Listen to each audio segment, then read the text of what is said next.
2 मुलांच्या मदतीने पत्नीने केला व्यसनाधीन पतीचा खून. कबनूरातील घटनेने खळबळ. पत्नीसह दोन्ही मुले ताब्यात.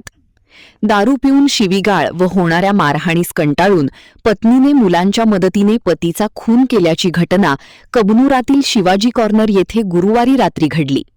बाळू बापू बामणे वय 58 राहा कबनूर असे मृताचे नाव असून या प्रकरणी पत्नी सुनीता बाळू बामणे वय 45 यांच्यासह यश बाळू बामणे वय 20 व ओम बाळू बामणे वय 23 सर्व राहा शिवाजी कॉर्नर यांना शिवाजीनगर पोलिसांनी ताब्यात घेतले आहे. या प्रकरणी अमोल गणपती बामणे वय 37 राहा सहारानगर रुई यांनी फिर्याद दिली आहे. याबाबत पोलिसातून मिळालेली माहिती अशी: मयत बाळू बामणे हे पत्नी सुनीता व 2 मुले यश आणि ओम यांच्या समवेत कबनूरातील शिवाजी कॉर्नर येथे राहण्यास होते. ते सेवानिवृत्त सैनिक असून त्यांना दारूचे व्यसन होते.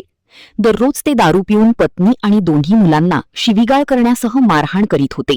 गुरुवारी रात्री ही दारू पिऊन आल्यानंतर बाळू बामणे यांनी तिघांना शिवीगाळ करत मारहाण करण्यास सुरुवात केली.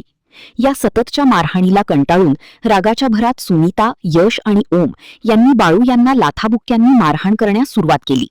त्याचबरोबर रागाने पाठीत चाकूने वार केला. वार वर्मी बसल्याने बाळू बामणे यांचा मृत्यू झाला.